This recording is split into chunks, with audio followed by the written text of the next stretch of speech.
At Blue Hill, we've been grinding grains for the last few years, grinding our own flours, our own corn to make polenta.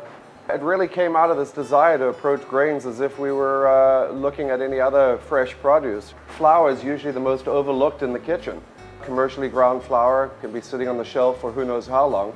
And we discovered that by grinding our own grains, recipes that we've been making for years suddenly took on a whole new dimension. There was a time not too long ago where people probably felt that the idea of grinding your own coffee each morning for a fresh cup of coffee was this crazy idea, a lot of extra work, not worth the effort. The same really could be applied to grinding your own grains.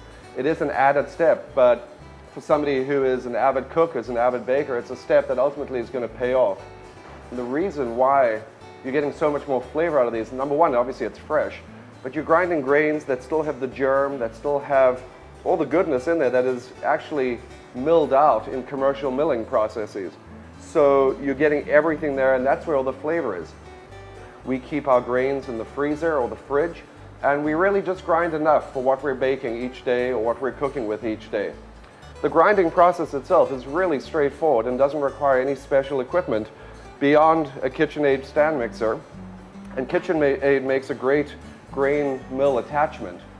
The mill just attaches directly to the hub, and it gives you a whole bunch of different settings, from coarse cracked wheats, if we're going to make something like a cracked wheat risotto, for example, or a bulgur salad or something along those lines, to very fine flours.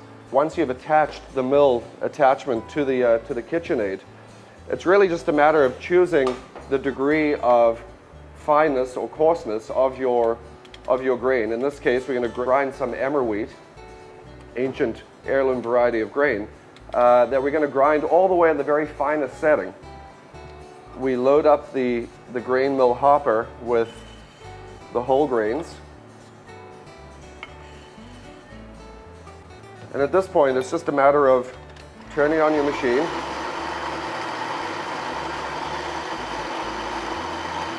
And quite simply, you start to get great flour out of this. So again, all we're doing here is grinding just what we need, what the recipe calls for, no more, ensuring that each time we're only working with the absolute freshest flour for that recipe. We also grind our own cornmeal.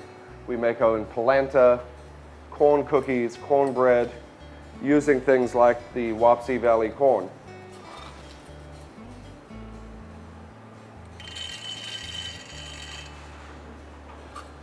In the case of the cornmeal, because the grains, the kernels are a lot larger and substantially harder than the emmer wheat, we actually first do a slightly coarser grind and then pass it through a second time to achieve the finer consistency.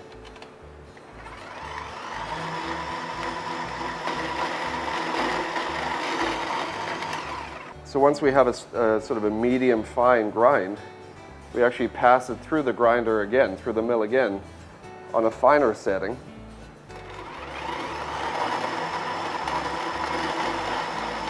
And that'll get us the consistency that we want. For example, if we're baking something like a corn cookie or making a cornbread, although it's fine, you still get that wonderful grittiness of the whole corn.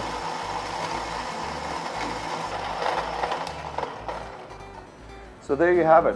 It's really how simple it is. Something I can tell you about, but at the end of the day, it's something you should just try on your own. You'll notice a difference immediately.